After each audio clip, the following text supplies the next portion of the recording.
Je souhaite aujourd'hui parler de plusieurs choses qui m'ont profondément affecté.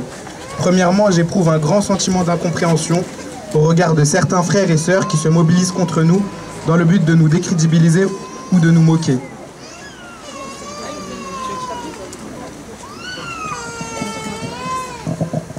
السلام للجميع. أنا عايزة أتكلم النهاردة عن كذا حاجة أثرت فيا جامد. أول حاجة أنا عندي إحساس بعدم التفاهم من ناحية إخواتنا اللي بيبقوا ضدنا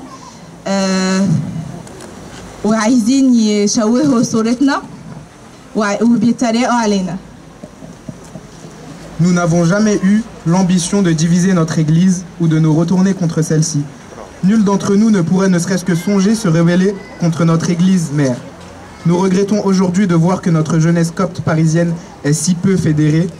Notre Église qui nous a pourtant appris à concrétiser nos actions et revendications autour de prières, de jeûnes et de soutien.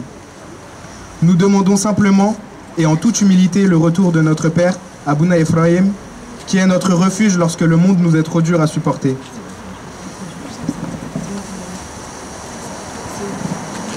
احنا بنطلب بكل بساطة وبكل تواضع ان ابونا إفرايم اللي كان ملجأ لينا يرجع هنا، لانه فراقه صعب ان احنا نستحمله.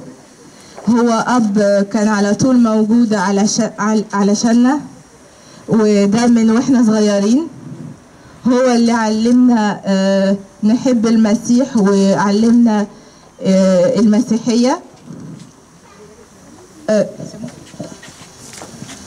Le Père qui a toujours été là pour nous et cela depuis notre tendre enfance. C'est celui qui nous a appris à renforcer notre amour pour le Christ et les valeurs de l'Église.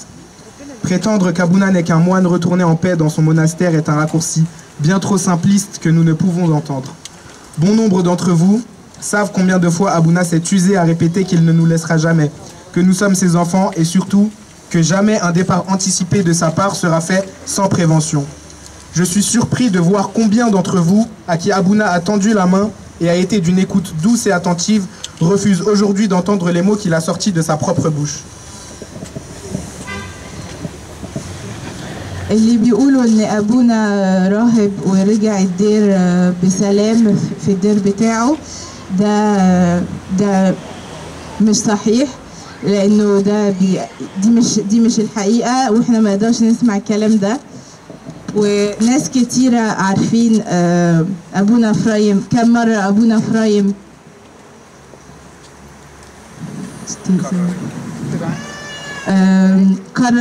قرر ان هو مش هيسيبنا. هو كذا مره قال لنا ان هو مش هيسيبنا وان احنا اولاده وعمره ما هيمشي من غير ما يقول لنا. انا مصدومه اشوف كام واحد ابونا ساعده ومد ايده علشان يساعده وكان موجود يسمعه بمحبه. رافض النهارده يسمع الحقيقه اللي هو قالها ببقه ان هو مش هيمشي ويسيبنا. Ce sentiment d'incompréhension crée en beaucoup d'entre nous une confiance altérée par les diverses réponses et réactions que nous pouvons recevoir au sujet des contours peu clairs et transparents qui justifient ce retour. En ce sens, j'aimerais aborder un autre point tout aussi crucial. Je m'adresse particulièrement à celles et ceux qui font de notre jeunesse copte parisienne une voix unanime. Il s'agit là d'un manque d'honnêteté et de respect. L'école de l'Église nous a appris à s'écouter, se comprendre et se considérer. Prière de cesser. أنا عايزة أقول نقطة تانية مهمة برضو. أنا بوجه كلامي للناس الشباب من الأقباط، شباب الأقباط.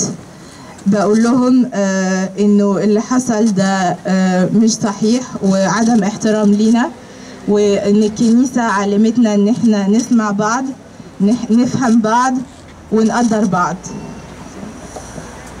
Prière de cesser d'utiliser nos noms lorsque vous adressez vos arguments à notre bien-aimé, sa sainteté le pape Tawadros II, que sa bénédiction soit sur nous tous. Reconnaissons clairement que notre jeunesse est divisée sur ce sujet et réfléchissons plutôt à établir un dialogue éclairé et respectueux entre nos divers groupes et le haut bureau du Caire. لو سمحتوا بطلوا تستخدموا لو سمحتوا بطلوا تستخدموا اسمنا من غير ما احنا نعرف، وانتوا كده بتفرقوا ما بين الشباب. خلينا نفكر مع بعض ونقعد نتكلم مع بعض بكل محبة واحترام في مصر.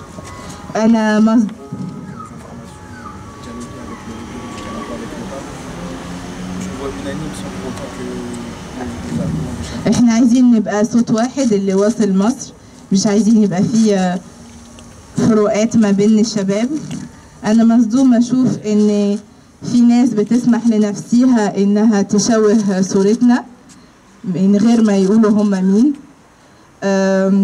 وهم بيستخدموا الفيسبوك علشان يشوهوا صورتنا، وبيقولوا ان ده صوت كل شباب القبطي في فرنسا في باريس، بس ده مش حقيقي. اعرفوا ان الشتايم وان انتوا بتحاولوا تشكلوا فينا دي مش حاجة، ده مش تصرف احنا اتعلمناه في الكنيسة، واحنا مش هنخش معاكم في المشاكل دي. Je suis surpris de voir que certains se permettent d'obscurcir notre image dans l'anonymat ou sous le voile virtuel en prétendant représenter les voix de tous les jeunes coptes de Paris. Sachez que la diffamation, l'insulte et la provocation ne sont pas des valeurs promues par notre Église et que nous refusons de jouer sur ce terrain. Prière de ne plus utiliser nos noms pour signer vos discours et revendications dans le but de valider vos propos.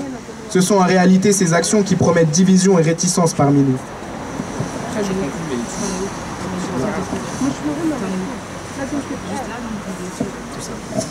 أنا مصدومة أشوف إن في ناس بتشوه صورتنا